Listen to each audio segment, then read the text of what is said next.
Welkom bij Furniture City, waar wij hoogwaardige merken en producten hebben voor uw huis. Bent u op zoek naar een nieuwe tv? Die hebben wij in verschillende groottes. Om voor de tv te zitten, heeft u natuurlijk een sofa nodig. Die hebben wij ook in verschillende modellen en kleuren. Kleren wassen is een must. Daarom hebben wij verschillende wasmachines om uw kleren weer schoon en fris te laten ruiken. Zeg maar dag tegen al uw rugklachten. Want met een Sierra gezondheidsmatras bent u gegarandeerd van een goede nachtrust. Maakt u zich geen zorgen over de betaling. Vraag naar onze huurkoopmogelijkheden. Koop nu en betaal later.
International.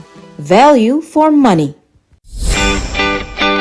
Makkelijk en snel geld ontvangen en verzenden naar jouw familie en vrienden. Dat kan via MoneyGram. More than sending money. Nu vanuit meerdere locaties bij de HJ Group of Companies. Wij staan nu ook aan de Anamoestraat nummer 21. Bel ons op 55 20 81. MoneyGram. Moving your world forward.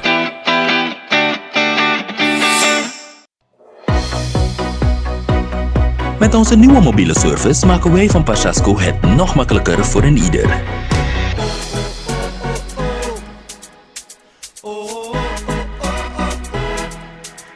Wens je verzekering af te sluiten of te verlengen? Kijk dan uit naar Parsasco on Wheels.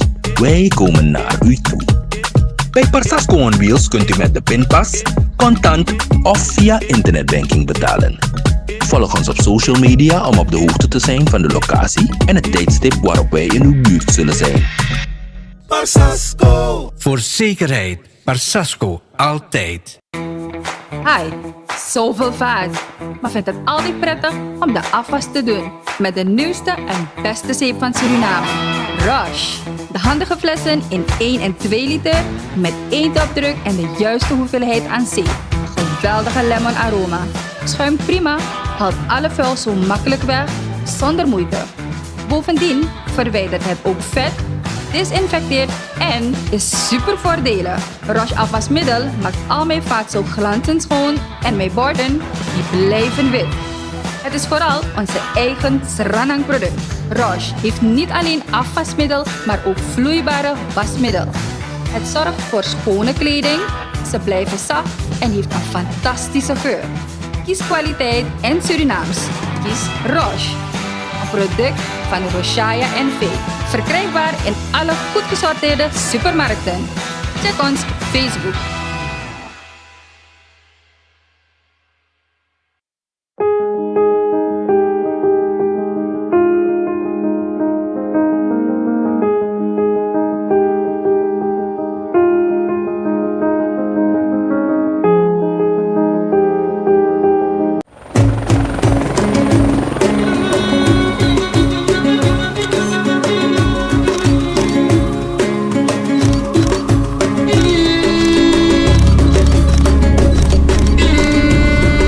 मुद्दे लाख बुरा चाहे तो क्या होता है वही होता है जो मंजूरी खुदा होता है.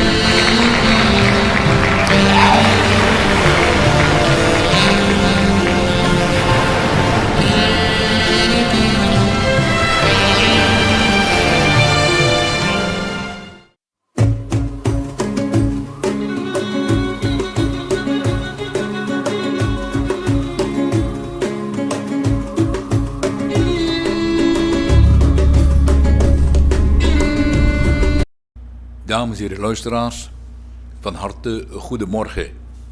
Welkom tot deze aflevering van gisteren, vandaag en morgen. Rashid Pierkans Kal Ajor Kal.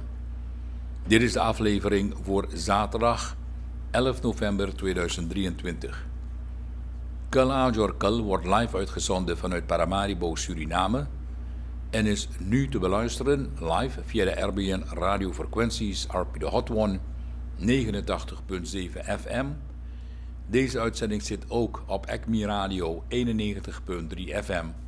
In Nikeri in een simulcast op de 103.5 FM. Overal ter wereld waar u de beschikking hebt over internet is Kal Ajor Kal vandaag ook te zien via YouTube. Daarvoor gaat u naar uw YouTube source, zo u wilt uw YouTube bron en u slaat in Irapa Broadcasting Network. Kal Ajor Kal is vandaag in ons eigen land Suriname te zien via RBN TV, kanaal 5.1. Mijn naam is Farid Pierkan, ik ben uw presentator voor gisteren, vandaag en morgen. Rashid Pierkans Kal Ajor Kal en zeg tegen u allemaal assalamu alaikum. Laat me bij de aanvang van deze uitzending alle mensen condoleren die een dierbaar hebben verloren. Ik wens u allemaal veel sterkte toe in deze voor u zeer moeilijke en bovenal droevige dagen. De mensen die ziek zijn, wens ik van harte beterschap toe en een spoedig herstel aan u allemaal toegewenst. De felicitaties gaan vandaag ook uit in de richting van alle mensen die vandaag jarig zijn op zaterdag 11 november. En we willen vandaag ook feliciteren woonachtig in Nederland, Sabita Singh Mahabir. We willen Helen Salamat ook feliciteren die er vandaag jarig is en Patrick Crowles. Bent u vandaag jarig, hebt u uw naam niet gehoord, wens ik u ook allemaal een heel mooie dag toe. Voor zondag 12 november mag Tersa Wong Swisan haar jaardag gaan voorbereiden. En ook de man van veel plezier in Nederland, Shatis Ramdat Mizir, mag voor zondag 12 november, er is morgen Diwali-dag, ook zijn jaardag voorbereiden. Voor maandag 13 november is jarig Glenn Tewari. En voor dinsdag 14 november is Susje Ramzunder Singh ook jarig. De felicitaties en een mooie voorbereiding aan jullie allemaal en overigens aan alle mensen die een van deze dagen jarig zijn. Rashid Pierkans Kal Ajor Kal. Morgen is Diwali. Ik wens u allemaal alvast een Shub Diwali toe en mogen het een hele mooie dag voor u allemaal worden. We hebben vandaag straks een interview met Aziz Gayadin. Hij is parlementariër en later om 11 uur heb ik een interview met de ambassadeur van de State of Palestine, de ambassador to the Caribbean, mevrouw Linda Zubib Ali. Met haar praat ik om 11 uur in Rashid Pierkans Kal Ajor Kal over het conflict dat zich al 50 jaar afspeelt in het Midden-Oosten en vooral rondom het conflict nu waar duizenden Palestijnen dagelijks vermoord worden door de Israëlische bombardementen.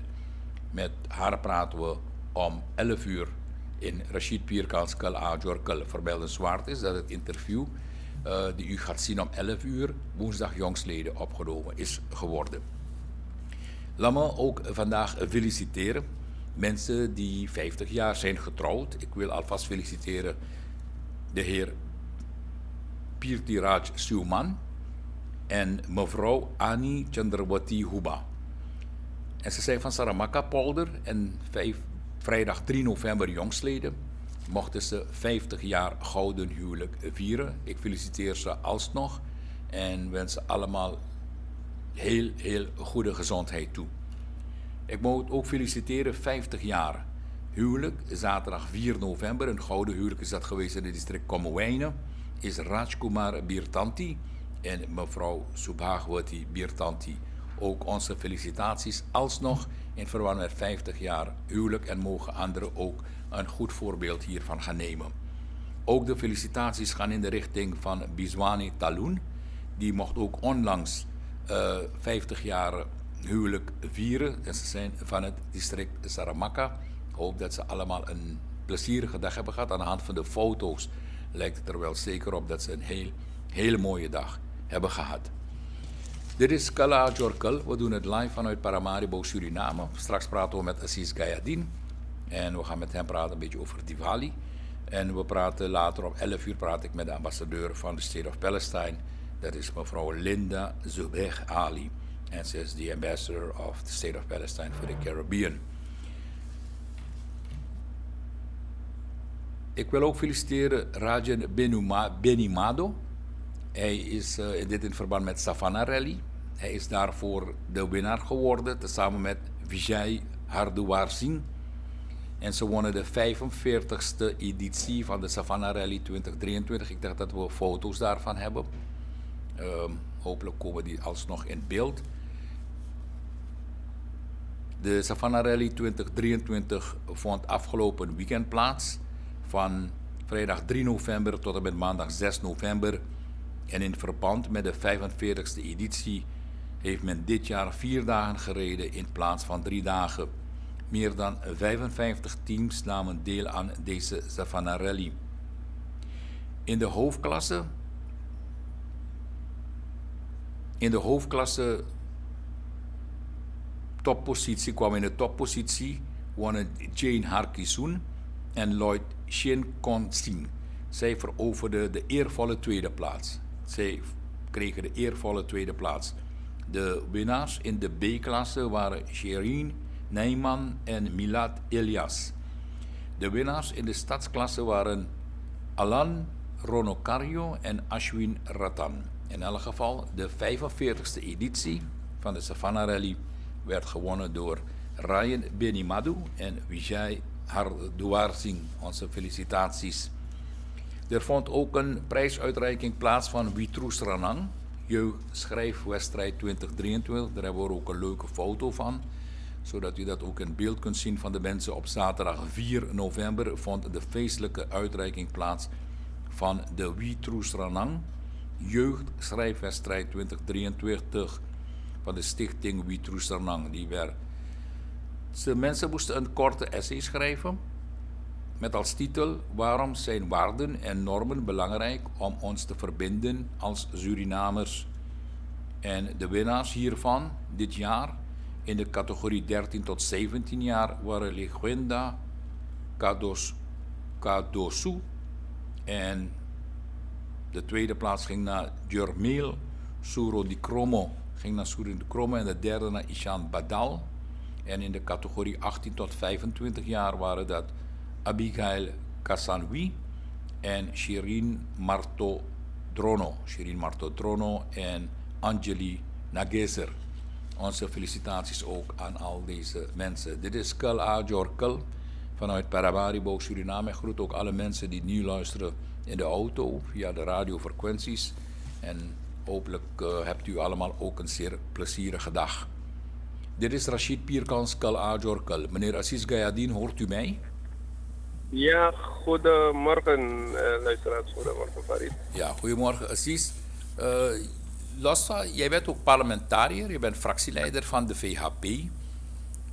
Maar in je eerder leven, voordat je fractieleider bent geworden, heb je toch nog een heleboel kunnen doen op cultureel gebied. Jij bent ook eens de voorzitter van de Culturele Unie Suriname, de KUS, geweest. Wanneer is dat? Wanneer was jij de voorzitter? Ja, klopt. Ik ben ergens in 2005 begonnen als voorzitter van de KUS. En begin 2011, denk ik, heb ik overgedragen aan de heer Ashwin Adin. Waarbij ik eigenlijk, de bedoeling was dat ik in 2005 overnam voor de 3 jaren vanwege mijn enorme drukte. Maar het is ietsje langer geworden, bijna 6 jaar. Dus. En daarna heb ik wel overgedragen. Dus dat is zo dat ik als voorzitter van de Culturele Unie heb moeten fungeren. Waar de Culturele Unie enigszins laten we zeggen, helemaal op de achtergrond geraakt was. Ja, Aziz, ook onder jouw leiding, en we zien dat het nog steeds wordt voortgezet, zijn jullie toen, ben jij destijds gestart met wat we noemen de nationale diaplaatsen op het onafhankelijkheidsplein. Hoe is dit idee oorspronkelijk tot stand gekomen? Nou, kijk, wij hebben vaker gezegd dat in dit land wij diverse culturen hebben, diverse religieën.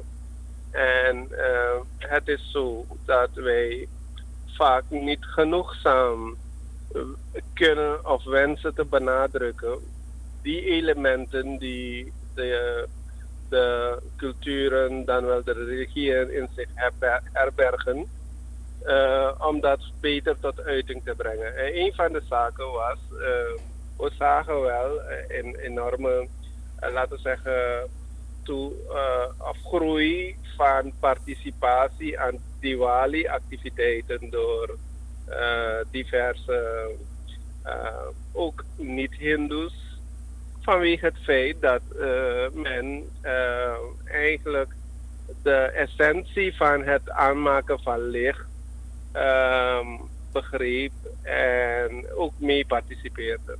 En zo is het idee begonnen, laten we voor Suriname een Suriname-dia tot stand brengen, een grote dia, waarbij de samenleving in de gelegenheid wordt geboden om steeds middels het aanvullen van ghee of plantaardige vetten bij te dragen aan die Suriname-dia. En zo is dat ontstaan en wij hebben ons thema toen, ik denk, eenheid, saamhorigheid en voorspoed voor Suriname gekozen om die Suriname-dia te plaatsen. En we moesten het ontwerpen, we moesten een goede plaats vinden om dat aan te steken. En zo is Onafhankelijkheidsplein bedacht. En het ontwerpen en laten we zeggen idee, we kwamen vanuit een kappa en zoveel uit de oude kappa van de oudheid om dat te gebruiken. En zo moesten we een systeem ontwerpen. We hebben de universiteit aangesproken en daar was ook de heer Adien, toen docent op de universiteit, met wat andere collega's hebben we gezeten en verder ontworpen. Ja. Ja. Wie heeft het gemaakt? Want het is een enorme grote dia. En, Ja, en dus, wie heeft het gemaakt en waar is het gemaakt geworden? Want dat is geen kleine dia, toch? Die je thuis zet op je balkon. Nee, dus dat was het. Oorspronkelijk was de eerste dia die u op het plein zag, was van een oude kappa. Dus u weet wat men vroeger gebruikte om, ik geloof, suikerriet op te warmen of zo. Dus dat is heel uit de oude tijd. Dat hebben we gebruikt. Maar nu is men eigenlijk een soort ander materiaal is dat gemaakt. Die lichter is. Ik moet zeggen dat die kappa erg zwaar was. Het was ook een hele werk om het daar te plaatsen en veilig te plaatsen met allerlei technische zaken die aan te pas kwamen. Ja, ik heb gemerkt dat de traditie die onder jouw leiding is ingezet geworden nog steeds doorgaat. Want er is wederom de nationale dia op het onafhankelijkheidsplein. Die is gisteren aangestoken door de president van Suriname. En de mensen kunnen er naartoe tot en met zondag aanstaande. Hoe kijk jij er tegenaan dat het initiatief dat jij toen hebt genomen tot heden wordt voortgezet? Nou, dat is geweldig. Ik denk dat dit een onderdeel, ik zei bij mijn aftreden, dat ik een beroep deed op alle vervolgens de mensen die het zouden overnemen. Om dit als een van onze cultureel erfgoed voor te zetten. Het is goed aangekomen in die samenleving. Laat me zeggen, vanaf dag 1 heb ik voor gepleit dat de vader des vaderlands, in dit geval, laten we zeggen de president van het land, als we praten over een Suriname-dia, de eerste persoon, de aangewezen persoon is die de eerste aanvulling doet, of tenminste het toebrengen van eerste key. Die gelegenheid is vanaf 2006 tot vandaag geboden aan elke president van het land. En dat is voortgezet geworden. Laat me zeggen, een misverstand uit de wereld te verhelpen. Het is niet dat de president dia aansteekt. Dia wordt op een, laten we zeggen, op een culturele manier aangestoken door een symbolische uitdrukking van waarbij Ram en Sita aankomen en dat aansteken. En dan wordt direct de president, tenminste in de gelegenheid geboden om als eerste key aan te brengen om die Suriname-dia te doen branden. En zo wordt die samenleving dan verder in de gelegenheid geboden om hun inbreng te brengen voor die eenheid, solidariteit en voorspoed van die Surinaamse samenleving. Oké, Aziz Gayadin, je bent gewezen voorzitter van de KUS. Nu ben je fractieleider van de VHP in het parlement.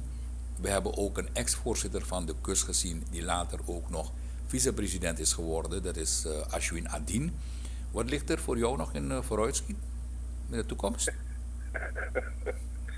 Ja, Farid, soms we worden niet jonger. Dus we moeten nog goed nadenken wat we nog willen doen. Maar belangrijk is om hier terug te vallen, is dat laten we die eenheid die we in dit land kunnen bevorderen, onder alle omstandigheden blijven exerceren.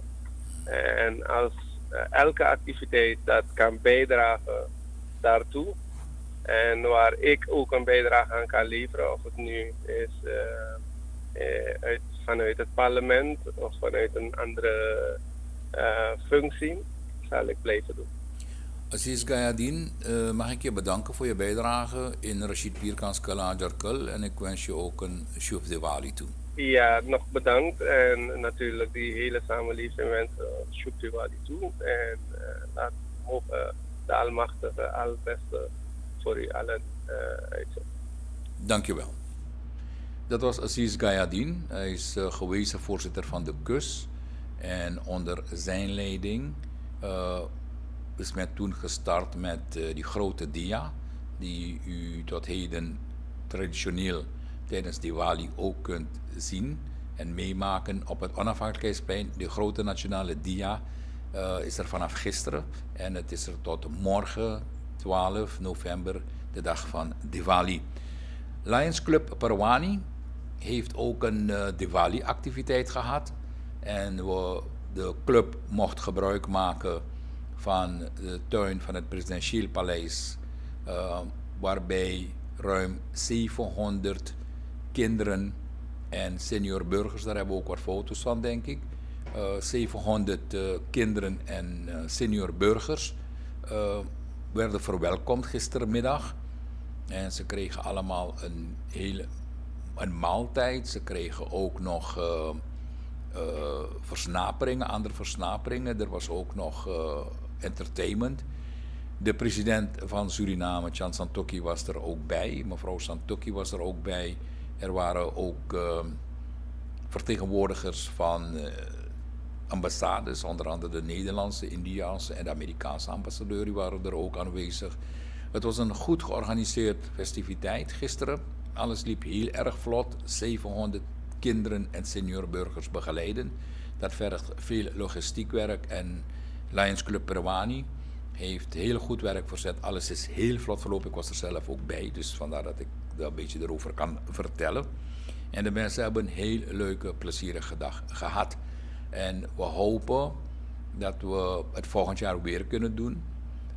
De club hoopt het volgend jaar weer te kunnen doen om mensen te vergasten op de dag van Diwali. Dit is Rashid Pierkans Kal Ajorkal. We doen het live vanuit Paramaribo, Suriname. Er is een Miss Diwali gekroond, weliswaar niet in Suriname, maar wel in Nederland. Daar hebben we er ook foto's van. Er is Isha Souklal, is in Nederland gekroond tot Miss Diwali 2023.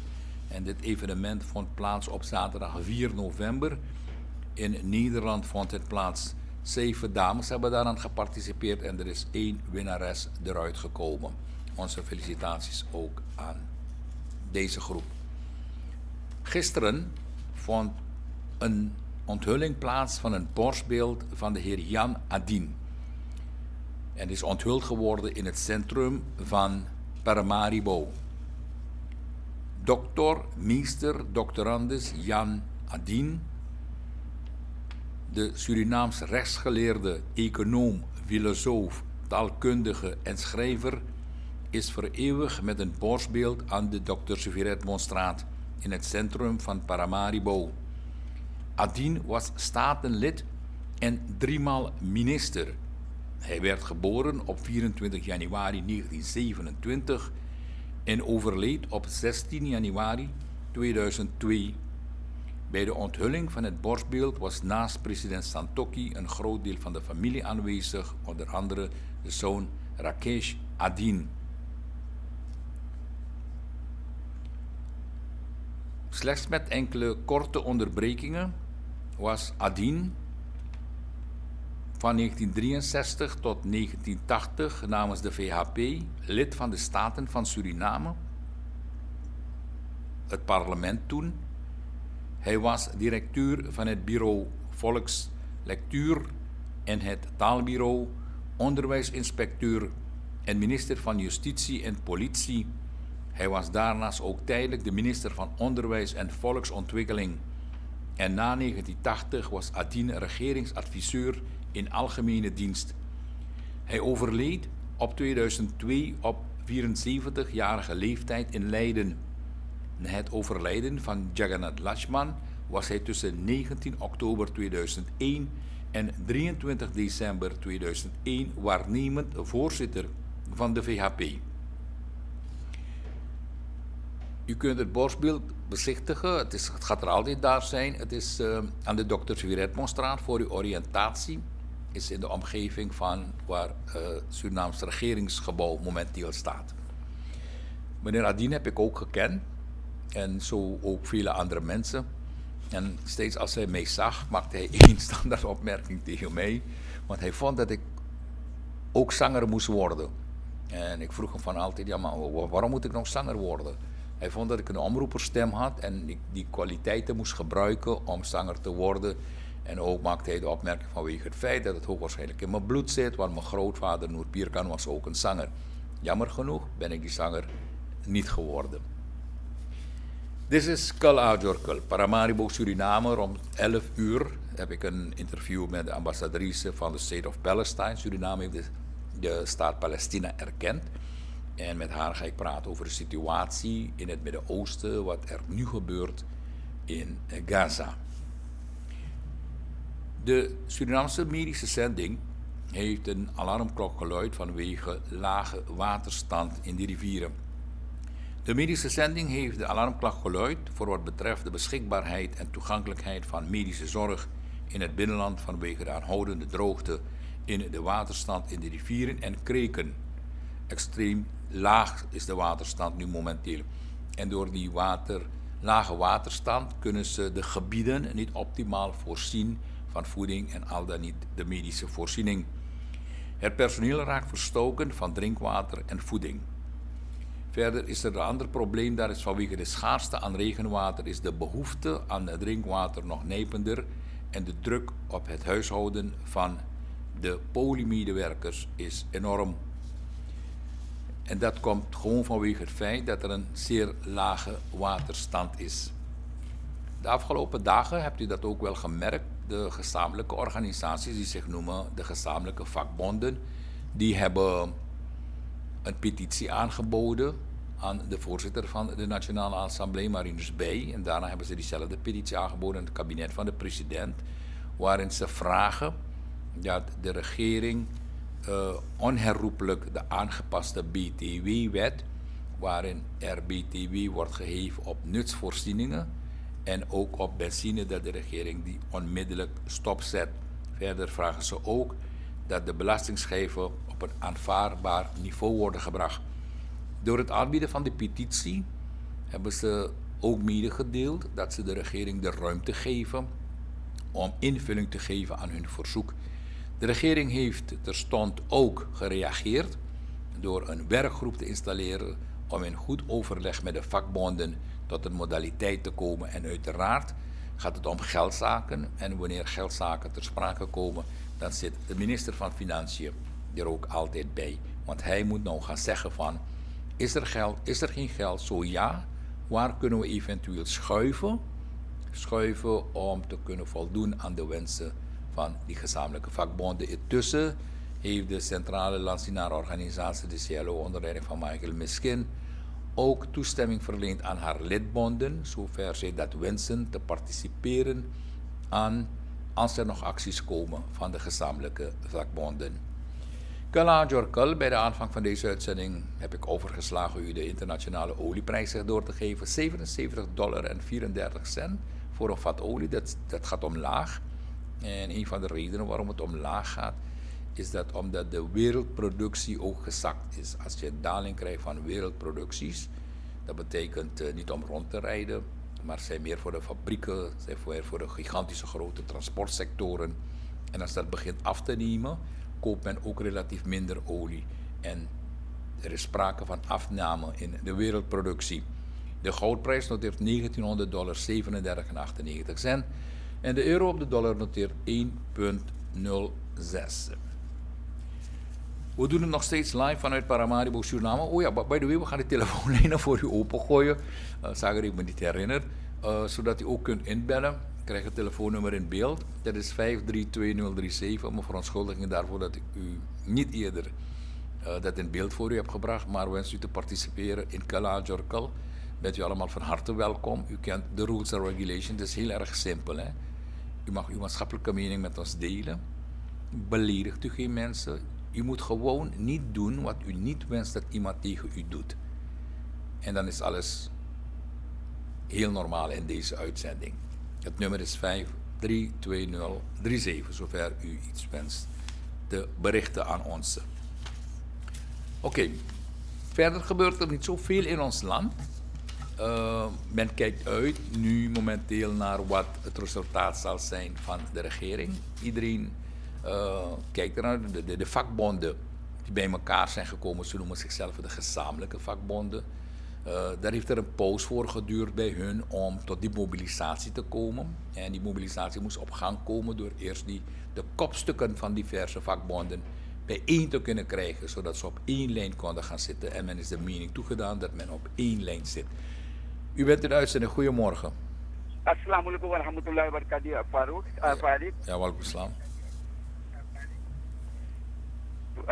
आप लोग का बहुत मुश्किल यहाँ पे सब जहाज भी गए क्या करे सब चीज हमारा खराब हो गया रात भर हम गली दात्रा में खून निकाले 2-3 दफे फारिद क्या करिए आप हमारे फारिद कोई ना आवे देखे दिन क्वार्टर कोई ना आवे देखे हमारे फारिद हमारा दूध देख कर हमारे फारिद हमारा माँ कैसे रही माँ जन्म दी समय फारिद अब कैसे जिंदगी बसर करी या अल्लाह या परवरदिगार या नबी या खुदा तो ही देखने वाली अल्लाह मुझे बचा ले अल्लाह देखा मैं कितना दुख में बात कर या भाई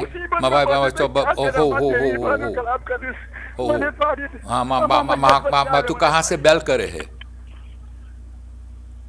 अस्सलाम वालेकुम रहमतुल्लाह बरकातहू। वालेकुम सलाम। Zegt u het maar. कैसे बेटा? सब ठीक मोई चले। शुक्रिया। तू लोग कहाँ से बेल करे है? ना माँ वक्ती तू लोग कहाँ से बेल करे? टेलीफोन। अच्छा तू टेलीफोन हाँ अच्छा बोल। मारी तरह अच्छा प्रॉब्लम कौन सी आई? हाँ बहुत दुख में बाटी बेटा हम लोग कहाँ से कहाँ न चल गई लिए सगरो बोल चुकली है कि आए के तनी से देख दे बाकी कोई ना आवे न स्त्रो पानी कुछ ना हम लोग बिना पिए खाए सूझ जाएगा कौन omgeving toen ik रहे हैं मारी रहता तिरफो है मारी रहता तुतलीफो या और तू लोग प्रॉब्लम है तू लोग के पास पानी ना है न पानी न स्टोम बेटा और तू लोग के साथ परिवार ना है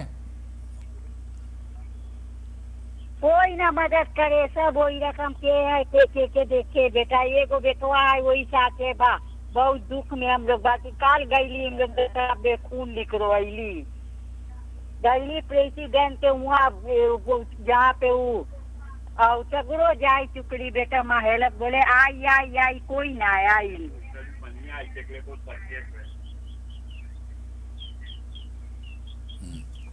अच्छा, शुक्रिया. हम लोग kaker sikila. शुक्रिया. Oké, dames en heren, de mensen die hebben gebeld, zijn van Toetlivo en omgeving, beweren ze. En ze hebben een waterprobleem, ook hebben ze een gezondheidsprobleem. En ze zeggen dat ze hulp hebben gevraagd. En echter is die hulp niet gekomen. Ik zal even natrekken wat er aan de hand is. En kijken als instanties wat kunnen gaan doen voor deze mensen. En aan de vooravond van Diwali uiteraard is het altijd goed om behulpzaam te zijn, zover mensen dat kunnen doen. Dit is Rashid Pierkans Kul Ajor Kul, nog steeds live vanuit Paramaribo, Suriname. Ik zei al eerder dat in ons land er niet zoveel gebeurt. Het IMF-team is in Suriname geweest om een exercitie te doen met de regering. Om te kijken als de regering heeft voldaan aan de wensen en de eisen van het IMF binnen het IMF-programma. Het resultaat zal nog bekendgemaakt moeten worden. Mocht het IMF tot het besluit zijn gekomen na hun bevindingen in Suriname, dan zal ons land wederom in aanmerking komen voor pakweg 52 miljoen Amerikaanse dollar die binnen het IMF-programma ter beschikking wordt gesteld. Welke gelden niet gaan naar eten en drinken, maar het geld gaat wel naar betalingsbalanssteun een deel. En een deel daarvan gaat naar de begrotingssteun van de regering. Maar dan moeten we daarvoor afwachten. Het IMF, toen ze in Suriname waren, heeft de vertegenwoordiger gezegd dat ze niet content waren met het feit dat het sociaal programma die de regering moest uitvoeren binnen het IMF-programma, dat niet optimaal is geweest, of althans ook niet eens helemaal is uitgevoerd.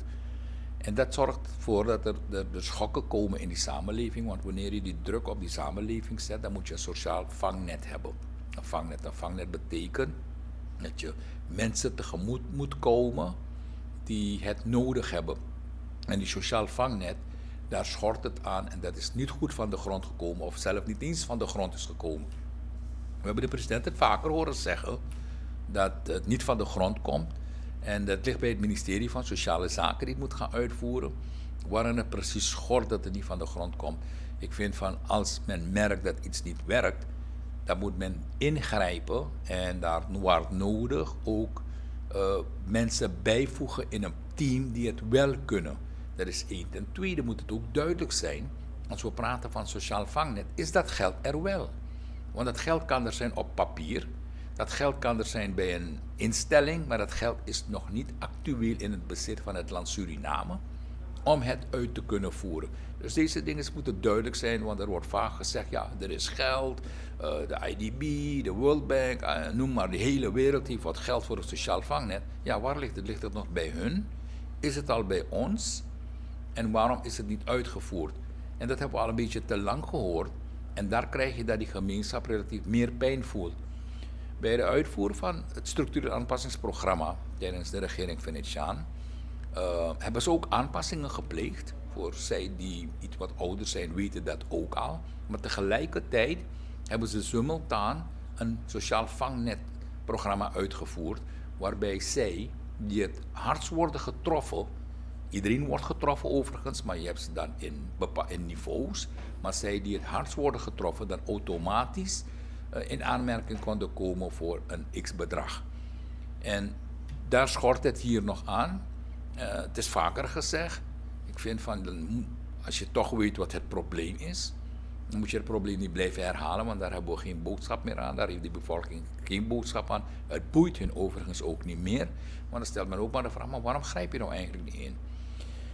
Dus dat moest al lang komen en het IMF heeft toen ook gezegd van, ja, dat is weggebleven.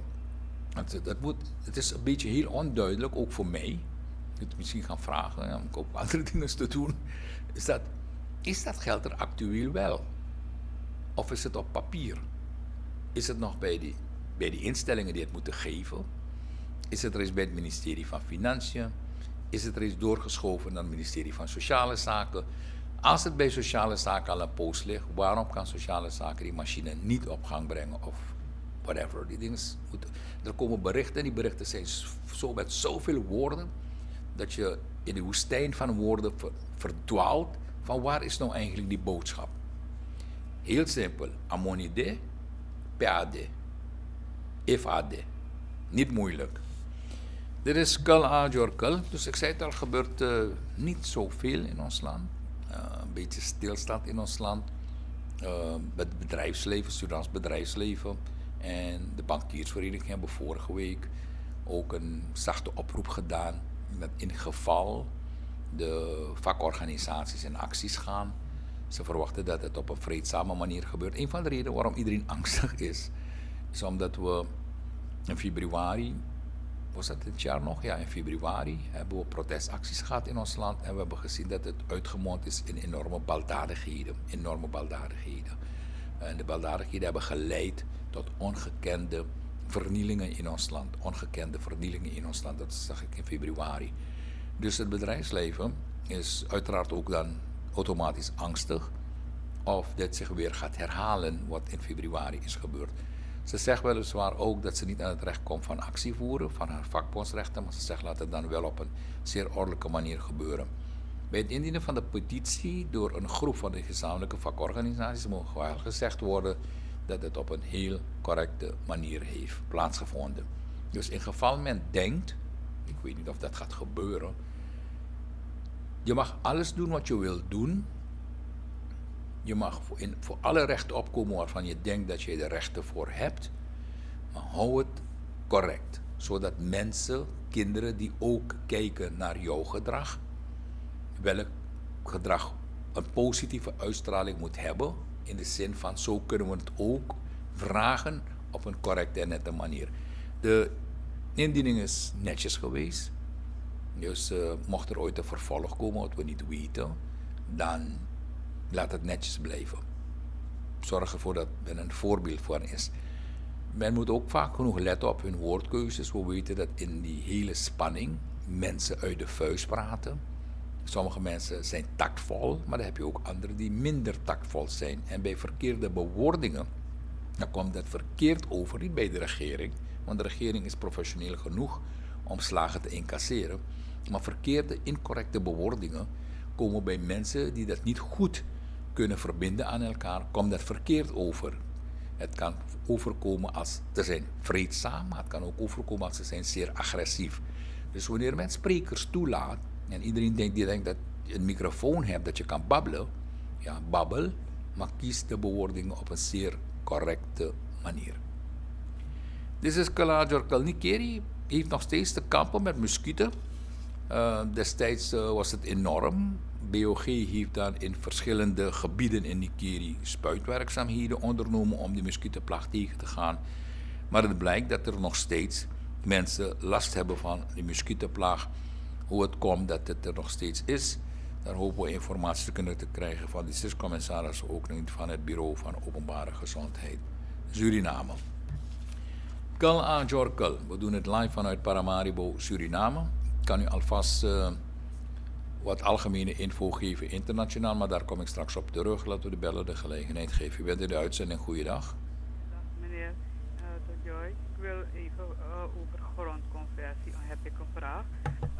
Grondconversies, grondhuur is al, de meeste zijn al 20, 25 jaar terug gegeven. Heb ik al een beetje navraag gedaan. En als je op je toekenning kijkt, dan staat er geschreven voorlopige ID, perceel ID-nummer. Maar nu komt het voorlopig, staat klein geschreven tussen haakjes. En perceel ID-nummer staat helemaal dik gedrukt. Staat dat op het formulier dat je krijgt, dat het is toegewezen. En deze dingen zijn 20, 25 jaar al terug toegewezen. Mijn vraag aan u, en ik hoop dat ik antwoord krijg, moet er dan opnieuw een perceels ID gemaakt worden? Want meneer, dat kost al, hoor ik, 6000 zoveel dan een once. Maar no man, want dan moet je het al kopen. Het grondhuur moet je omzetten door het te kopen. Dat we gaan uitgaan van 25 per vierkante meter SRD. Dan moet je dat nog al hebben. Dan moet je bepaalde dingen indienen dat simpel zijn. ID en dat soort dingen. Je stukken wat je hebt. Maar mijn vraag aan u is, moet er alsnog een perceel ID gemaakt worden door een landmeter? Want dan gaan we nou dood in die film. Ik luister naar u, maar ik hoop dat u me hebt begrepen. Dus het gaat erom, die gronden zijn al gronden die 20, 25 jaar terug zijn gegeven voor 40 jaar. Ik luister naar u. Oké, dank u wel. Wel, ik ga u moeten teleurstellen. Ik ben geen grondexpert.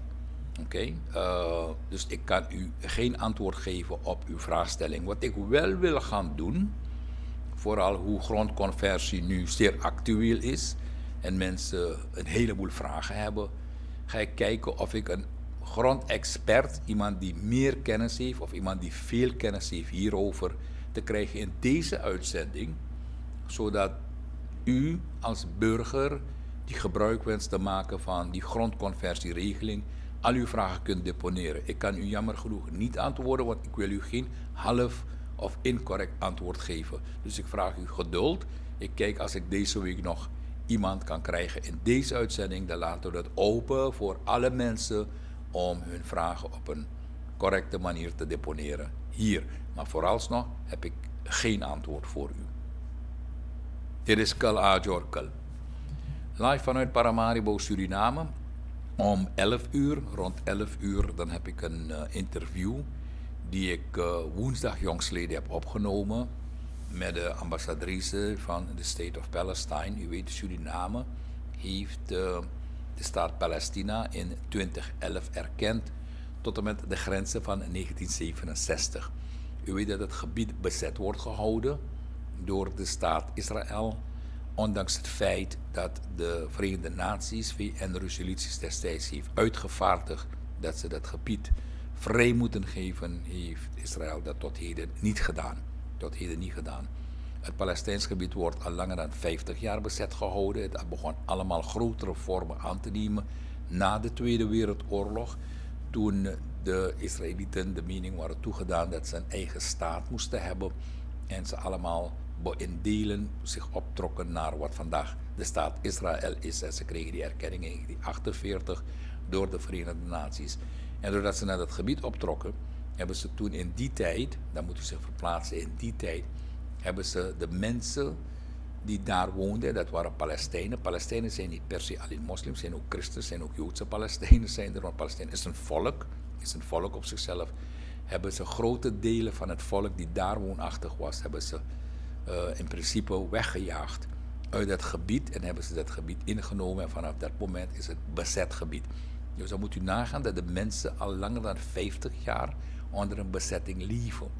En een bezetting is niks anders dan jij niks mag doen zonder toestemming van de overheerser. Van zij die een grotere macht hebben over jou, bepalen wat je eet, wat je drinkt, of je water krijgt en of je stroom krijgt, etcetera, etcetera. En daar maken de Palestijnen reeds 50 jaar mee. De wereld praat al langer dan 50 jaar ook over het feit dat de Palestijnen een eigen staat moeten hebben. Maar het blijkt dat dat ook niet van de grond kan komen, omdat de grote machthebber, en de grootste machthebber in deze is niet de staat Israël, maar dat is de Verenigde Staten van Amerika, die de staat Israël dik en dik ondersteunt, wat ook kan en wat ook mag. Maar de Amerikanen zijn niet in staat geweest tot heden, want zij geven directieven in het Midden-Oosten om tot die twee staten te komen. Twee, wat ze zeggen, een eigen Palestijnse staat en een eigen Israëlische staat. Men babbelt erover, maar het komt niet van de grond. Maar vandaag komen Arabische landen bij elkaar op deze zaterdag. Maar laat me ook alvast vertellen dat volgens het hoofd van de World Health Organization wordt in Gaza. Gaza Strip is een strook. Gaza is 25. Als u denkt van Gaza moet u niet denken aan een groot land. Het gebied Gaza-strook is 25 mijl lang. 25 mijl, dus je kon in principe zeggen van Paramaribo naar Lelydorp. En het heeft een breedte van 5 mijl. Dus zo'n groot grondgebied is het niet. En daarop wonen pakweg 2 miljoen Palestijnen. Dus dan moet je nagaan op zo'n gebied van 25 mijl, met een breedte van 5 mijl, hoe die mensen wonen. Ze wonen dan letterlijk op elkaar. En pakweg langer dan een maand is de staat Israël begonnen met zware bombardementen die 24 uur per dag duren. Bombarderen ze die kleine strip plat. Er zijn nu al bijna 11.000 mensen doodgemaakt, waarvan pakweg 4.500 kinderen. Wel, volgens het hoofd van de WHO wordt in Gaza gemiddeld elke 10 minuten een kind gedood. Elke 10 minuten gaat er een kind dood in Gaza. De WHO-chef verklaarde dat in de Gazastrook gemiddeld elke 10 minuten een kind wordt gedood. Hij deed deze uitspraak tijdens een toespraak tot de VN-veiligheidsraad, waarin hij ook waarschuwde dat niemand veilig is. De topman van de WHO meldde dat in Gaza de helft van 36 ziekenhuizen en 2/3 van de eerste lijn gezondheidscentra niet meer werken. De nog functionerende ziekenhuizen zijn overbelast en het gezondheidszorgsysteem ligt op zijn knieën, met onder meer overvolle mortuaria's en operaties zonder verdovingen. Intussen heeft het land Saudi-Arabië gemeend om vandaag, zaterdag, een summit te houden met Arabische landen, waarbij ze willen komen tot een oplossing van wat daar nu gebeurt. En er is ook een meeting met de Organization of Islamic Conference. Binnen de OIC is Suriname permanent lid van deze organisatie. Dus wij onderschrijven ook alle uitspraken en standpunten die de OIC neemt ten aanzien van dit conflict. Als Suriname het op de een of andere manier niet mee eens is, moeten ze ook hun stemming uitbrengen tijdens deze conferentie. Wat bekend is dat ons land wel gestemd heeft in de VN, de Verenigde Naties, voor een VN-resolutie, waarin men heeft gevraagd tot een humanitaire staakt het vuren. Ons land heeft wel daarvoor ingestemd. Maar heel opmerkelijk, een land die vrede predikt, dat prediken we altijd. We zijn lief, we houden van elkaar, we zijn harmonieus, we hebben verschillende religieën, we zijn multicultureel, we zijn multi-etnisch, al die leuke dingen die we zeggen, dat ons land tot nu toe, de staat Israël op het bilateraal niveau, van land tot land, want je hebt multilateraal, dat zijn meerdere landen, maar je hebt altijd een bilateraal niveau, dat ons land nog steeds tot heden in gebreke is gebleven om de staat Israël te vragen met een diplomatieke nota naar een staakt het vuren en geen humanitaire staakt het vuren.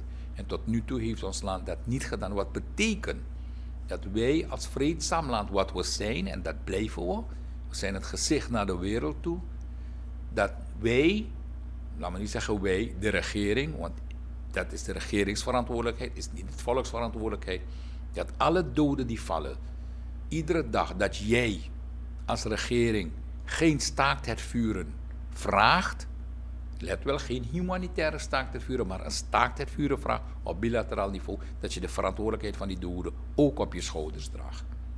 Ook op je schouders draagt. Niet ik, hè. Nee hoor, het is de regering. En daarmee moeten ze iedere dag slapen en daarmee moeten ze iedere dag wakker kunnen worden. En jammer genoeg, en dat betreur ik, dat het tot heden niet gedaan is. We kunnen als land niet veel doen in de wereld, maar we kunnen wel ons stem laten horen, zodat we internationaal wel genoteerd worden als ze zijn, dit is het land die vrede wil en dit is het land die heeft gevraagd om te stoppen met de bombardementen. Zo worden we dan wel genoteerd. En zolang je dat niet doet, dan sta je genoteerd als een agressief land die bombardementen toestaat, omdat je zwijgt. Dit is Kala Jorkel, ik ben straks weer terug met meer.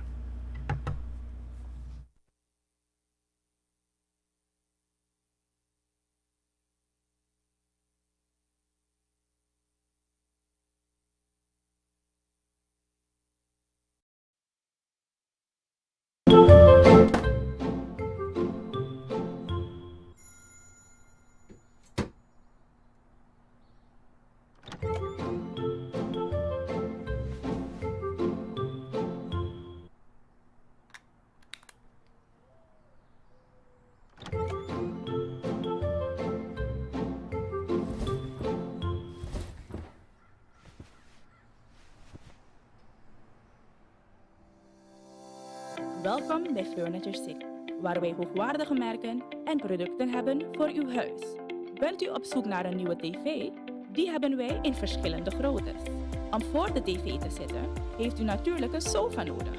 Die hebben wij ook in verschillende modellen en kleuren. Kleren wassen is een must. Daarom hebben wij verschillende wasmachines om uw kleren weer schoon en fris te laten ruiken. Zeg maar dag tegen al uw rugklachten. Want met een Sierra gezondheidsmatras bent u gegarandeerd van een goede nachtrust. Maakt u zich geen zorgen over de betaling. Vraag naar onze huurkoopmogelijkheden. Koop nu en betaal later.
International. Value for money. Makkelijk en snel geld ontvangen en verzenden naar jouw familie en vrienden. Dat kan via MoneyGram. More than sending money. Nu vanuit meerdere locaties bij de HJ Group of Companies. Wij staan nu ook aan de Anamoestraat nummer 21. Bel ons op 55 20 81. MoneyGram. Moving your world forward.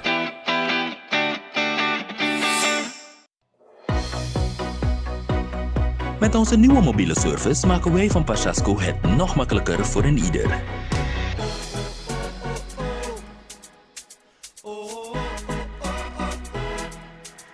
Wens je verzekering af te sluiten of te verlengen? Kijk dan uit naar Pasasco on Wheels. Wij komen naar u toe.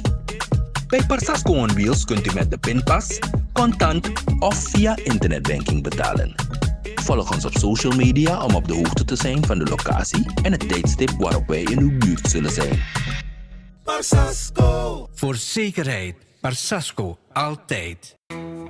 Hi, zoveel vaat. Maar vind het altijd prettig om de afwas te doen met de nieuwste en beste zeep van Suriname. Rush. De handige flessen in 1 en 2 liter met 1 topdruk en de juiste hoeveelheid aan zeep. Geweldige lemon aroma. Schuimt prima, haalt alle vuil zo makkelijk weg, zonder moeite. Bovendien verwijdert het ook vet, desinfecteert en is super voordelig. Roche afwasmiddel maakt al mijn vaat zo glanzend schoon en mijn borden die blijven wit.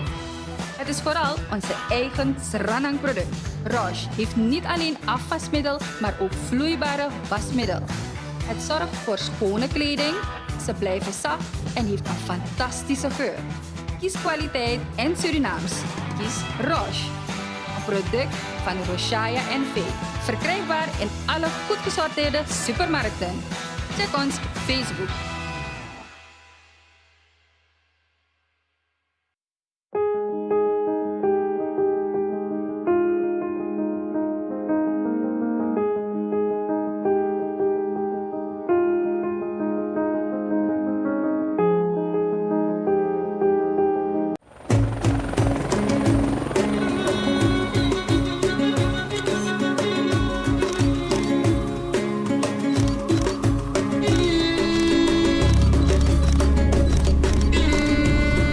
मुद्दे लाख बुरा चाहे तो क्या होता है वही होता है जो मंजूरी खुदा होता है.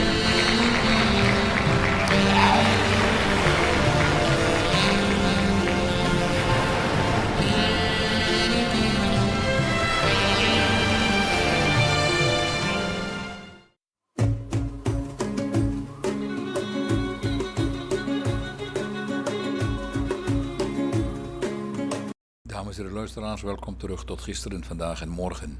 Rashid Pierkans, Kal Ajor Kal. Mijn naam is Farid Pierkan, ik ben uw presentator voor deze uitzending.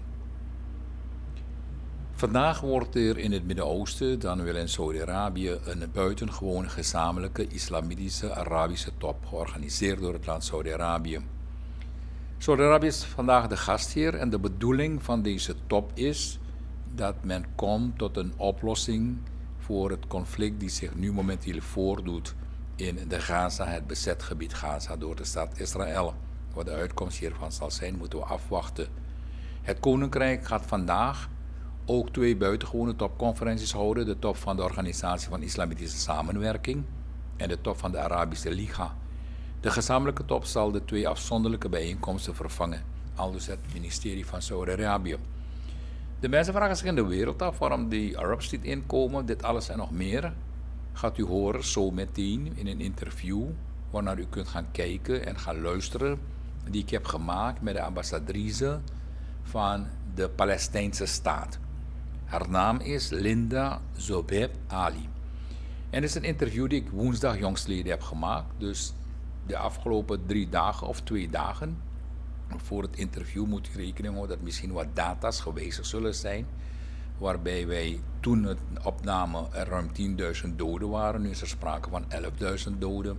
Het is nu ook al bekend dat iedere 10 minuten er een kind in Gaza doodgaat. Uiteraard zullen vele landgenoten ervan hebben gehoord wat er daar gebeurt. Het is goed dat u geïnformeerd bent. Het is ook goed dat u kennis neemt van opvattingen van derden, zodat u een eigen mening kunt vormen. Het conflict dat zich ver van ons afspeelt, want dat is niet om de hoek van ons, het is heel ver van ons, heeft wel indirecte gevolgen voor ons.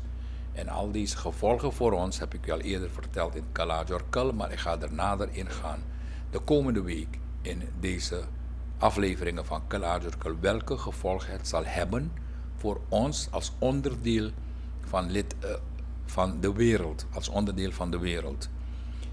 Laten we nu gaan kijken en luisteren naar het interview, maar ik wil dan ook direct afscheid van u nemen. Na het interview kom ik niet terug om u te groeten, maar ik wil u bij deze alvast voor morgen een Shuv Diwali toewensen en laten we de hoop uitspreken, dat doen we altijd als mens zijnde, dat vrede mag heersen op aarde, vrede mag heersen in ons land en dat inderdaad het goede van het kwade mag overwinnen aan de hand van hoe u het ziet en hoe u het ervaart in uw eigen leven.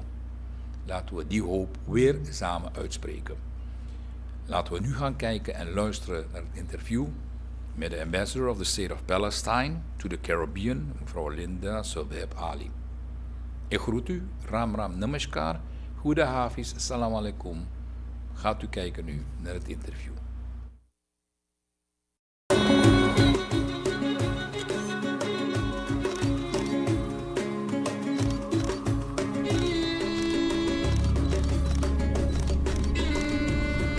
मुद्दई लाख बुरा चाहे तो क्या होता है वही होता है जो मंजूर खुदा होता है.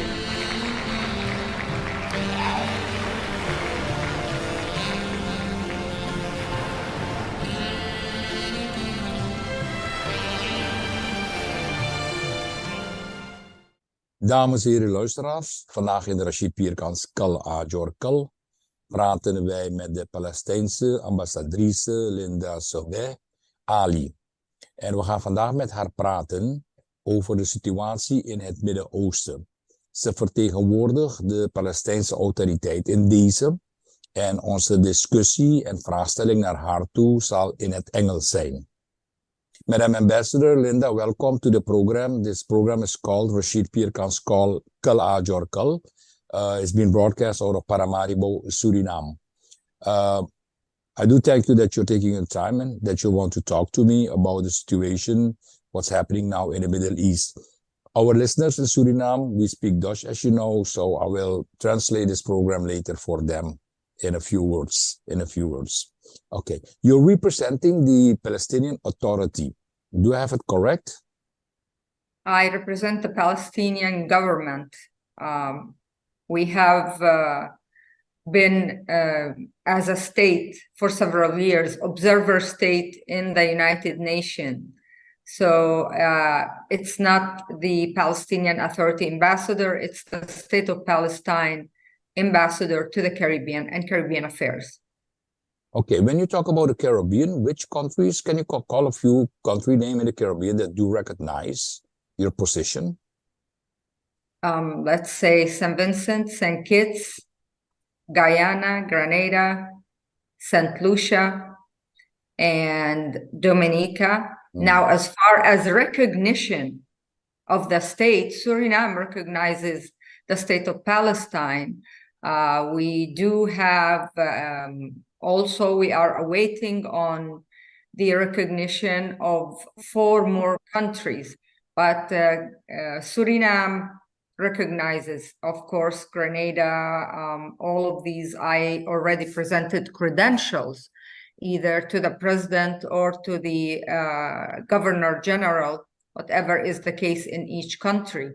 And yes, the Caribbean mainly recognizes the state of Palestine. We are awaiting and looking forward to the complete recognition of the Caribbean.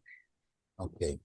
How come that the Palestinian Authority, as you call it, the Palestinian government, has only jurisdiction more or less over the West Bank and with its head seat in Ramallah, and not so much the jurisdiction of over Gaza? There have been some issues between the parties, as it's the case in many of the countries. There's parties, there's opposition, there's government, and that is the case. But yes, the Palestinian government, we take care of the bills, and we have some representative there, and Gaza is part of Palestine. We might have some issues among us, but yes, East Jerusalem also is under the Palestinian government responsibility and we do have a governor and a government there. They cannot, they have been restricted, and most of their time the government is either under house arrest by the Israelis or in one of the Israelis' prisons. But yes, that's why we are looking for a full statehood recognized. We are recognized in 140 countries all over the world.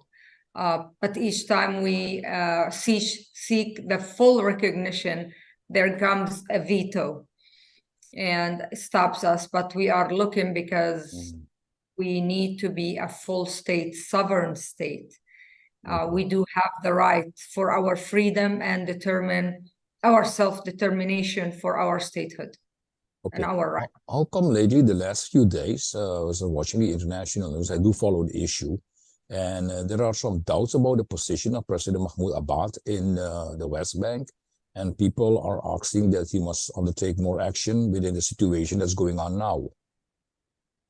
As I said, we are a country under occupation. So President Mahmoud Abbas has been saying always and warning the international community that we need help. We need protection from the occupation, from the oppressors. President Mahmoud Abbas, with that said, is a president and a government under occupation, and we do not have the means of defending. Yes, we do have the mean of talking, speaking, governing our country and trying to get it in the right path. But our people have the right to defend themselves. President Abbas, from day one, from minute one, and many months and years ago, has been saying, this is brewing for 75 years. I do not know how much our people will be able to take all this murdering, all this land confiscation, all this forced displacement. We, the people, got to the point where we said enough is enough. So we cannot blame our president because he has been talking and he's been asking and he's been warning the whole world of the deteriorated situation in Palestine. And if the rest of the world, and I do not say everyone, could not stop them, do you think a country under occupation or a government under occupation, are we able to stop the Israeli occupation or from what they are doing? I wanted to leave this because when they say, why is the government? Yes, we are doing. Yes. Okay. Ambassador? I am a personal representative. That's why I'm an ambassador. An ambassador reports back to the president. Yes. Our position and our instructions from day one, these are our people. They're, at the moment, we are all Palestinians. All the Palestinians are being slaughtered. Yes. There isn't Hamas or Fatah or Democratic or Popular Front. Yes, Madam Ambassador, to give us a few, our listeners and that are watching this program now, that you are a land in occupation by the Israeli state. What kind of restriction do your people get daily from the Israeli government? What are the restrictions? You don't have ultimate freedom. I do understand that. We have restrictions to enter Palestine, restrictions to leave Palestine, restrictions to go from one city to another, restriction to carry on our economy as we want, restrictions to build, because sometimes even after having a permission from the Palestinian government, Israelis will go and demolish these homes. And if you do not demolish your own home with your own hands, you will get billed 5,000 to 6,000 shekels, which is around $4,000 for the bulldozer that just tore down your home. Checkpoints, permissions to work, whatever is needed. Let me tell you something, even permission to get married. If a Palestinian from West Bank or Gaza falls in love or decides to marry someone that's living in Jerusalem or its surrounding, it's a big no. Why? Because they will not allow him to go live in Jerusalem, and they will not allow her, or if she have children, to go to the other side. And this means even love have borders. Hospitals, treatments, because if there is hospitals inside the apartheid wall or Israel, and that's the only hospitals that provide treatment for cancer, as now we have 2,000 Palestinians with cancer that cannot continue their treatment, and it's going to be a very soon 2,000 more murders, because that's a murder when you stop Palestinians from having treatment, even for cancer or kidney dialysis, or even to travel to study. When you cut the electricity, when you cut the water, when you prohibit food and medicine from going into the Palestinians in Gaza, what is this for? Yes. Madam Ambassador, I want to do a small rewind before we move forward with other questions. And going back in the rewind session is the historical origin of the conflict between Israel and the Palestinian state. There are two points that people are taking, especially the Israelis are taking. One is the religious part, where they say they are the people of the book and they own the land of Israel. And the Palestinians have another view. Where is the difference? Because there are two ways people are looking at it, especially the Israelis. What is your point of view based on the historical origin? I just want to give an analogy before I talk, and I'm sure you have, and you own your own home, and you get off this program and you come and find me that I've already taken over your home and said, my ancestors 2000 ago lived in this land. So I have the right to take you out of your home and live in your own home. I'm not even talking about the occupation that took place or the slaughters or the displacement of over 700,000 in 1948. I'm not even talking about the promise of Balfour on November 2nd in 1917, when he promised what it's not his, to whom that it does not belong to.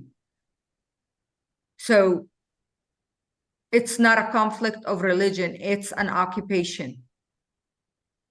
There was not a conflict of religion in Algeria. It was an occupation. So we need to first call things by its own name. And I own a home right now, and I purchased it 20 years ago. Imagine if someone comes to me after I finish this program and I found them, they already knocked my door and took over my house and say, my ancestors once lived on this land, not even on this house, thousands of years ago, so it's mine. So imagine if the Arabs and Muslim world and all of them go back to the countries where they have occupied in the past and say, oh, well, my grandfather lived here in Europe in this piece of land, then I own it and I have the right to it. The religion in Palestine, we are Muslims, Christians, and Jews. And we lived and we still live together, because there's many Palestinian Jews that believe that the Jewish religion, they need to be all over the world.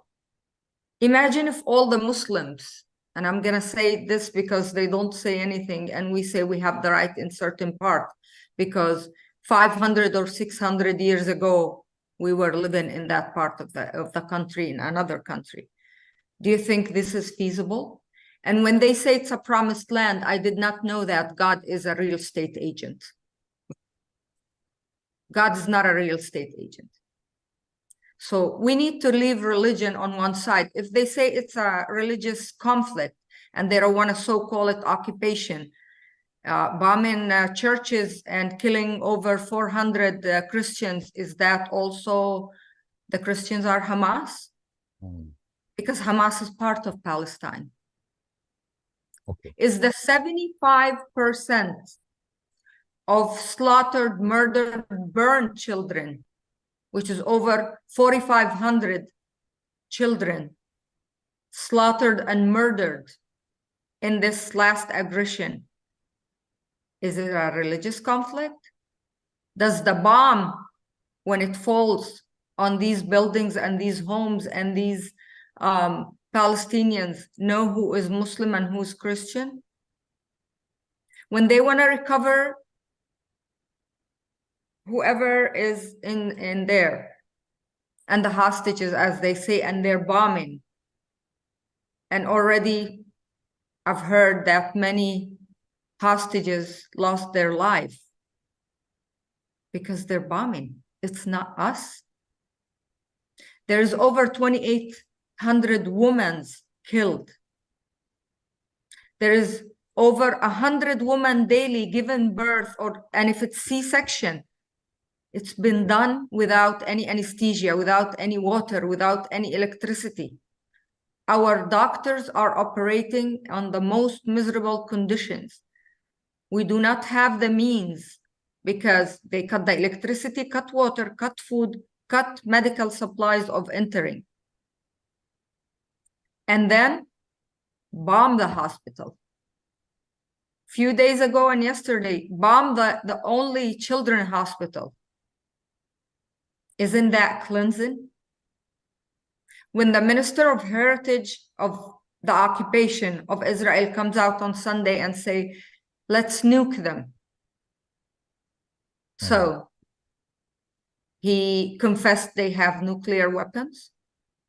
Nuke them and wipe them out. He confessed the pre-intention and plan to ethnic cleanse Palestine. Let's build new settlement, confessing the plan to reoccupy this part of Palestine, Gaza. They are the only, it's not the IDF, it's the IOF, the Israeli defense. It's not a defense. You defend yourself from someone who's harming you. It did not start October 7. It started in 1984, the first occupation, when so many hundreds of thousands were displaced and left with their home key, thinking that in 2 and 3 days, it's going to be okay, they're going to be liberated, and they're going to go back to their homes.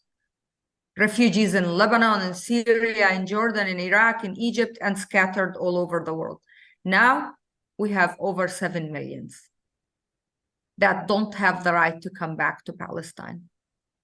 Imagine, and for my fellow and brothers and sisters and the whole population of Suriname, imagine that you go out and travel and then you come back and there's someone, a soldier with a rifle that you don't know from which part of the world came, tells you, no, you cannot enter. No, you cannot go back to your country or to your home. Okay. Madam Ambassador, let's go now a little bit fast forward. I want to go back to the attack of Hamas on October the 7th, where more or less 1,400 Israelis also have died in that action. Some countries in the world, I won't say all countries in the world, some countries in the world do see it like a terror attack on the state of Israel. And they say there are a lot of innocent people also died. Was it not expected that if such an attack happened for whatever reason, that Israel was going to retaliate? First of all, Israel has been conducting terror and attacks and displacement for the past 75 years. I myself and all the Palestinians, we do not want any civilian lives from any part of the world to be lost or to suffer, because life is a life. It doesn't matter what religion you are. Civilians need to be protected. But I'm sure you and everyone have been seeing how many innocent civilians lost their lives in 75 years. We are against the killing of civilians. And when we say an attack, we say the Palestinians have the right to defend themselves. I don't say to kill any civilians or destroy, because we've been suffering, we've been living those attacks. Every mother is afraid in the morning if her child or her husband or her brother or her sister or her mother goes out, if they are gonna come back home alive. You don't know at what moment you're gonna be shot. You don't know at what moment you're gonna be passed over by a jeep, or settlers are gonna attack you or break your car on you and harm your children. When we say to live side by side, there need to be peace. And you do not seek peace by horrifying, by killing, by destroying Palestine and destroying the life and the livable life of Palestinians on a daily basis. Madam Ambassador, the organization Hamas is operating out of Gaza. What is the big difference between Hamas and Fatah? At this point, Fatah and all fractions stand by Hamas. We, the Palestinians, are under aggression. We, the Palestinians, and Fatah, and I am al-Fatah, by the way, and I've been since I've been a child, and I've been since I'm almost 12 years going to these schools where they teach us that Palestine needs to be free, that we have the right to live, that we have the right to study, that we have the right to harvest our olive trees. All the Palestinian fractions are defending Palestine. Let me ask you a question. If there was no occupation, is there a need for Al-Fatah, Hamas, for Democratic, for FIDA, and for Popular Front? I don't think so. We will be living our normal life, like we look and hope to live like free, with liberty. When you ask a Palestinian child, what do you want to be when you grow up? He'll answer you, my hope and my desire is to grow up. We do not have the chance to grow up. When yesterday or the day before, almost 30 or 35 children that they lost all their parents, all their family, entire family gathered, and a small boy is reading a petition to cease fire. They wrote it with their own hands. Please let us live. Please let us grow. Okay. Madam Ambassador, we have seen, and the action by the Israelis taken on the Gaza Strip is now passing a month. It's now passing a month that the bombing is going on 24/7 there. The issue is that a lot of people are protesting all over the world. We have never seen so much protest in this time all over the world, even in South America. We've even seen protests in Suriname. We've seen it in Guyana. And I don't want to talk about the United States, but you have a daily protest in one other state and even in Europe. But how come that even so much people are protesting? Never before so much protest has been going on, that the government that do support Israel, are not backing back, are not taking a step backwards. And to say, hey, let's look at the issue from another angle.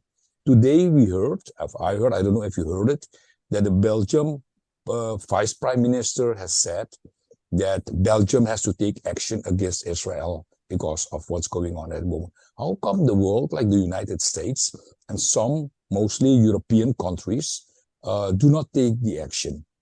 How come? Some have guilt trip, and some are the godfather or the protector of the occupier. So that's why we go first to the first point when you ask me, what is the Palestinian government doing? Whenever we go to the United Nations, we face a veto or votes against even ceasefire. And it's been going for years and years and years, not just this war. Now, why is so many people protesting? Because they now know what's happening in Palestine. It's not what the government or a lack of information, like in 1948, when they slaughtered and displaced so many Palestinians. In 1967, when the second catastrophe, when they occupied the rest of Palestine, 73, 82, and I keep counting, I can keep counting every year and every massacre that happened. But now, thanks to the internet, to the social media, to the awareness, to the amazing journalists on the ground that already 34 of them lost their lives, showing us what is going on in Palestine, what is going on in Gaza, what is going on in Jerusalem, how many lives lost in West Bank, in East Jerusalem, and in Gaza. People were not aware how whole entire family, over 825 family were wiped out. No one is left. There is so much scarce land and little land that it's there. If your son or your daughter have got married, they'll build on top of your house and so on. So when they bomb a building, they just assassinated the whole entire family. And if our neighbors or this neighbor have lost their house, they came to be refugees with us and be under our own roof together as Palestinians. Now they just lost their life, and so on. My colleague lost 20 of her family. My other colleague lost 34 of her family. And my other colleague and Al-Fateh lost his brother and mother. When they asked, and the IOF is the only army that they are so kind, very kind. They send you, they throw even brochures or call and text message to your phones. Leave, we're gonna bomb you. Wow, they're so nice. They're so gentle. And then after they ask the people to leave, they bomb them when they are going to the south area, the so-called safe area. They say that they have displaced settlers and they have them in hotels. But we have our people dying in the streets, in the hospital, getting bombed because if they went to sleep in the surrounding of the hospital, thinking the hospital is a safe place, or in tents down in the south. When they bombed Khan Yunis and Rafah and Deir al-Balah, those are cities in the south where they have just asked kindly the Palestinians to leave or I will kill you. And if you decide to stay in your home, then I'm gonna bomb you and I'm gonna consider you a terrorist. Yes. 4,500 babies, they're terrorists. Burned, pieces. When a father survives or a kid and holding pieces, burned pieces of their parents, we do have the proof and we do have the footage. And I request from all governments to intervene and not take the Israeli narrative. Look with your own eyes. And an investigation committee from third party that have nothing to do with governments that support the narrative and protect Israel and put it above the law, to go on the ground to both sides and identify what's happening. Identify that over 35,000 tons of explosive has been bombed over Gaza. Hiroshima, it was 15,000. If we speak about how many children or how many innocents lost their lives in Hiroshima, we already surpassed that long time ago. How many Palestinians and detainees in the Israeli jails? How many have done rides all over for the past month and detained in the West Bank?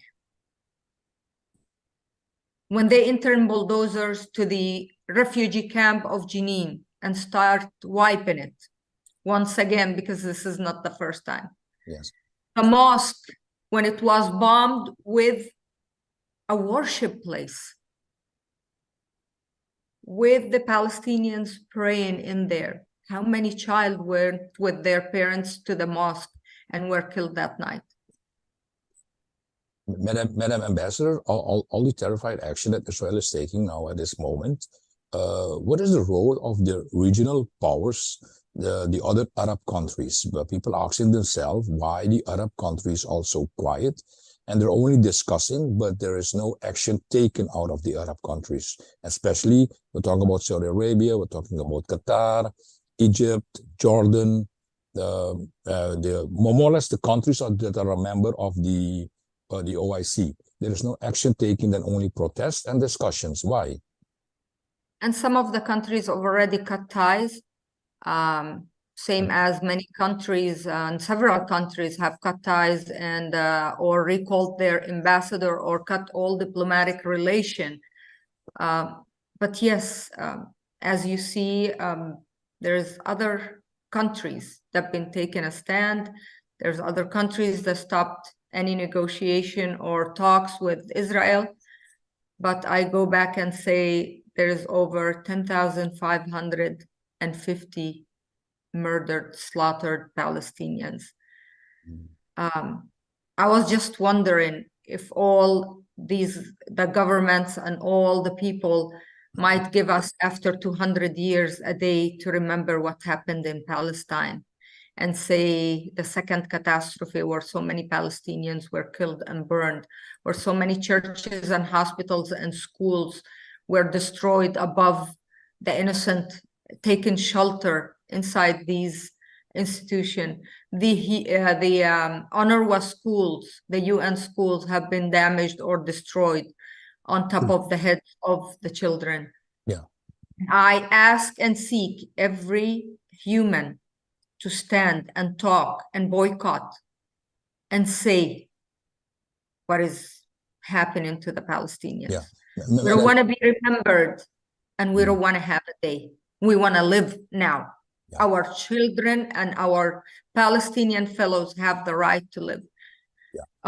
My brother, what do you think, and I'm sorry to interrupt you, those children that lost their lives and their parents either survived or not survived, or those parents that lost their life were murdered by Israel, what kind of psychological treatment can we give them? What quality of life can they live when some of them carried the remaining pieces of their parents or their children? Madam Ambassador, the Israeli Prime Minister Benjamin Netanyahu said that in his view, that if his war is over, Israel will take the total security of the Gaza. We have seen the last couple of days that Israel is pushing the people of Gaza from the north to the south. What do you think the end game is of the Israeli government? The Israeli government thought that they will bomb Gaza. They'll ask them to go to the south. They thought that the Arab countries will accept to take them as refugees, and no Arab country will accept them, because that means killing the hope, killing the Palestinian cause, and ending it, and they'll never come back. That's why all our Arab brothers took a stand, and we, the Palestinian government, are determined. No Palestinian will go as refugee to any other country, but every Palestinian have the right to live. Because some will say, why is the Arab countries not taking them ever as refugees? Because that means those 70% in Gaza are already refugees from 1948, and they never could recover their home or land. Why are they gonna be refugees once again? Is that fair? Yeah. All the Arab countries took an excellent stand and said, we stand by the Palestinians. We cannot kill the last hope for them to be living in their own homes. We need a state by state on the 1967 borders, but you need to have a partner for peace. Since Oslo and the Oslo Accord, what have happened? How many Palestinians lost their life? How many extra land was confiscated? They were negotiating. It's like saying you're negotiating over a piece of pizza. You've already taken half of the piece of the pizza. You already have picked all the cheese and olives from the rest of the pizza, and there is a little 20% left. But you're eating it and you're asking me to negotiate. Leave the pizza alone. Don't touch what's remained. Don't confiscate more homes, more land. Don't kill more innocent people. Don't do apartheid roads where only Israelis are allowed to ride on them. Isn't that apartheid when the Palestinian have a blue license plate and the Israeli have a yellow license plate? Isn't apartheid where schools are only for Israelis, and Palestinians are not allowed, even the Palestinians that live in 1948 area in Israel? Isn't that apartheid when you build a wall and you close cities with gates and an open prison? It's not just Gaza. In Bethlehem, where the Church of Nativity, the wall surrounds the whole city and they close it with a big wall. And if you need any health or emergency or ambulance, that needs to wait till tomorrow morning. Someone is having a heart attack, sit in the ambulance, wait. If a woman is giving birth, how many Palestinian women gave birth on checkpoints or on waiting on these gates to open? There is refugee camps inside Palestine because those are our Palestinian brothers and sisters that left their homes and were displaced in 1948 and 1967. Refugee camp inside your own country, your own land. Madam Ambassador, we have seen for the past couple of years since the Oslo Agreement that the agreement has come for years into a dead end. Nobody has jump-started the agreement, not even President Barack Obama, because people were expecting that he was going to do something. He even didn't do nothing. He went to Egypt. I can remember his speech in Egypt where people were very hopeful, where he stated a verse from the Quran, so people thought Barack Obama was going to do something. How do you think people can jumpstart the the state of Palestine, this two-state solution that they have now in a time of war? There's an Arab a time of Israel war. Yes, there is an Arab initiative where it says Palestinian will have a sovereign state, fully recognized, a full member in the United Nations, borders, and then we can sit and we can have two states. We can have two states. We can live side by side. Israel will have peace in all the Middle East if they have accepted and stopped occupying more land, if they have stopped the murder and the slaughter. Oslo Accord is dead. It was a transition area for the Palestinians to reach statehood. What did we reach? More killing, more wars, more restriction on our economy, more theft with our water resources, control of our electricity, control of our movement, building a wall. As late Nelson Mandela said, there will not be any peace in the world until the Palestinians have peace. Madam Ambassador, the last few years during the presidency of President Donald Trump, we have seen that some Arab countries made an agreement with Israel, what they call the Abraham Accords agreement. They made that. And was it not at that moment that the Arab countries are not so interested anymore in the Palestinian issue? Because they went into a certain agreement and they didn't brought that up, they didn't put it on the table, or they didn't say for listen, before we go to an agreement, whatever the agreement is for peace and whatever, we need to find a solution first. Yes, we, the Palestinian government, expect that position and to stand and wait until we have our statehood. But as I said, those are sovereign countries, have their own decisions, have their own views, or maybe they thought this will help Palestine. We do not know. I cannot answer on behalf of these governments. Yes. Okay. How do you see, and we are going on to the end of this program, how do you see the end game of the state of Israel against the people of Palestine? As long as we know that the United States of America and the Congress of the United States of America is going to back the Israel, do you think there will ever come a solution? They need to be prosecuted for war crime. They need to cease fire. They need to stop occupying. They need to be held accountable. But do you think any of what I said honestly is happening?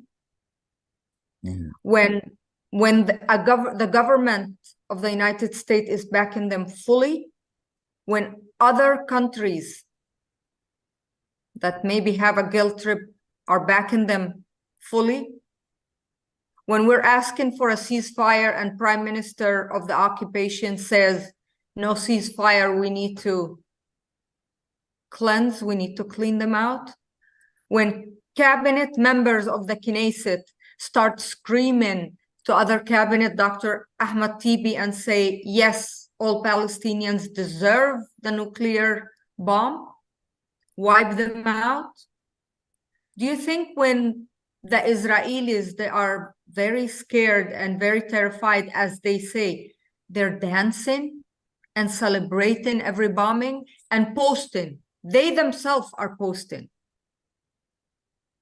Do you think when the settlers stormed to Al-Aqsa Mosque with shoes, with filth, and beat the worshippers with the protection of the IOF, is looking for peace? As I said, we need a partner. Peace does not happen with one hand. You cannot even clap with your own hand. Okay. We now see over the past few years, and it looks like more or less the same is going to happen for the next few years, that America will not leave the backing of Israel in this position. Which other countries can influence the system that get people back on the table? We need to get people back on the table. There are several countries that the Arab countries and non-Arab countries are speaking and trying for the time being before getting to the table is to cease fire. If the Israelis are not even open to cease fire and stop killing civilians, how can we sit on the table? Under bombing?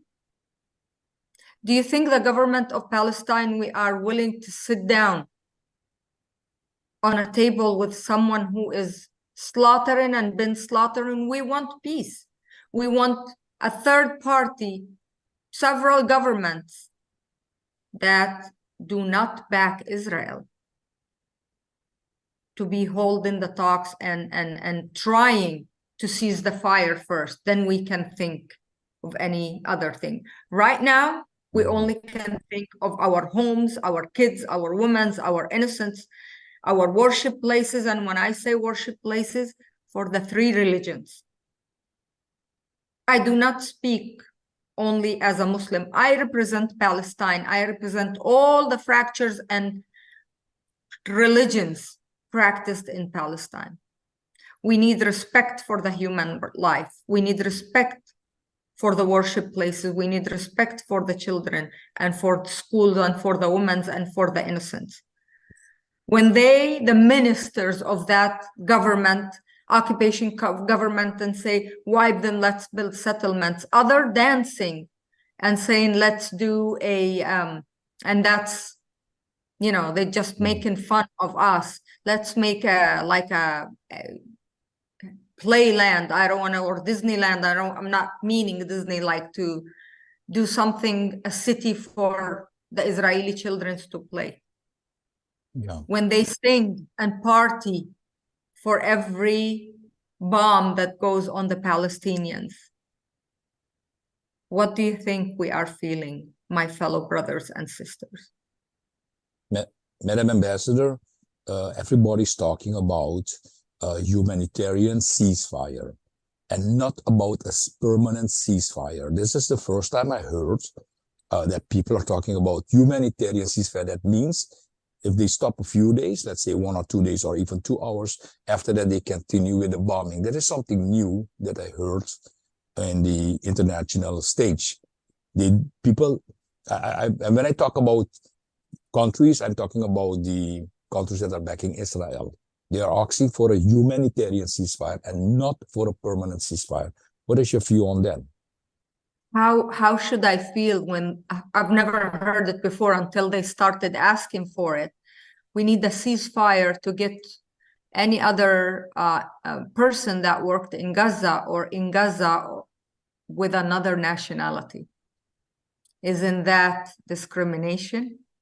Isn't that cleansing if you're Palestinian state because you're going to get killed, wiped out? Let's cease fire, take the non-Palestinians or the holders of other citizenship and go back to kill them.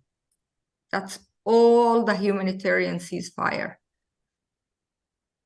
When they are embedding the help, the medicine to go in, finally, the Jordanian army airdropped some supplies to one of the hospitals.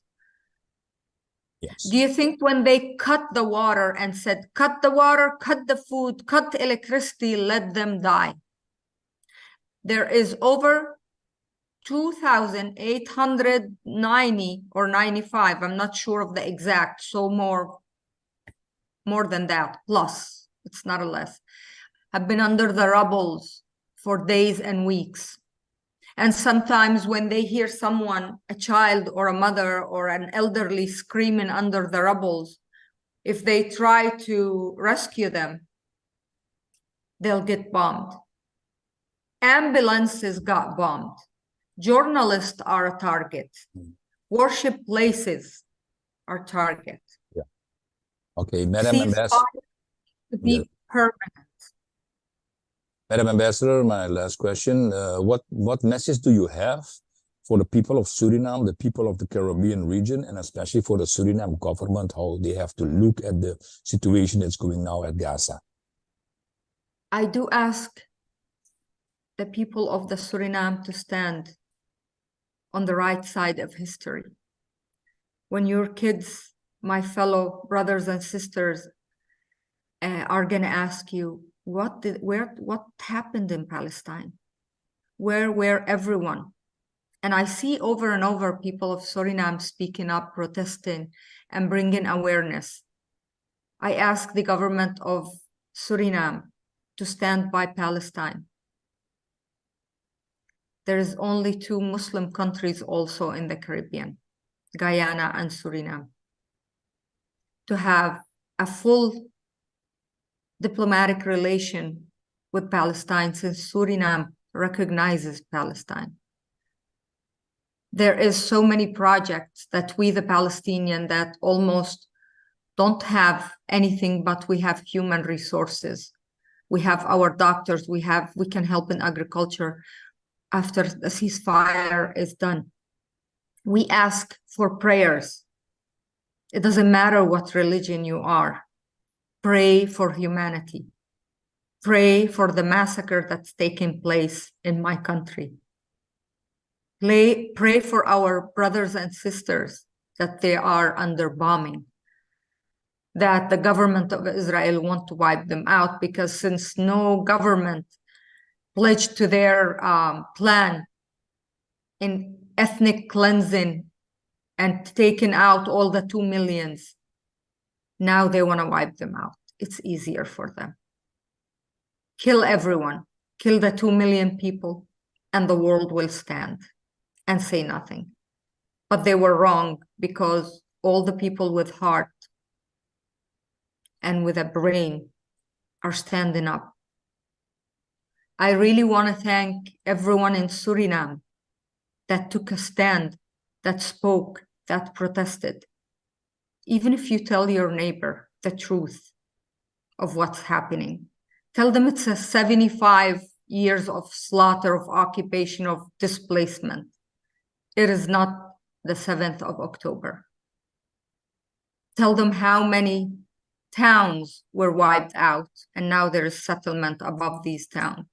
Yes, we want peace, but we want to live. We want ceasefire immediately, not a humanitarian one, a permanent one. Madam Ambassador, I do like to thank you for being a part in my program today called Rashid Kanskala Ajorkal, which is being broadcast out of Paramaribo, Suriname. Thank you very much for your time. Thank you.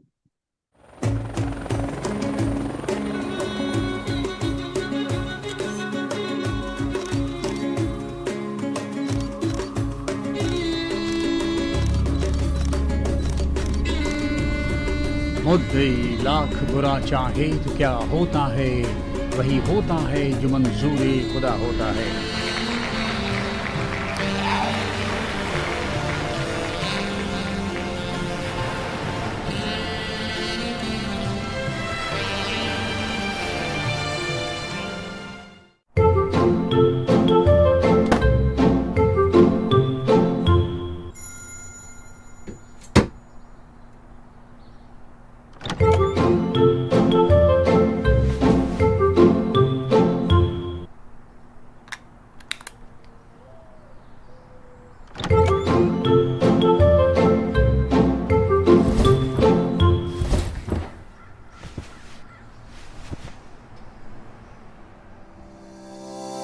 Welkom bij Furniture City, waar wij hoogwaardige merken en producten hebben voor uw huis.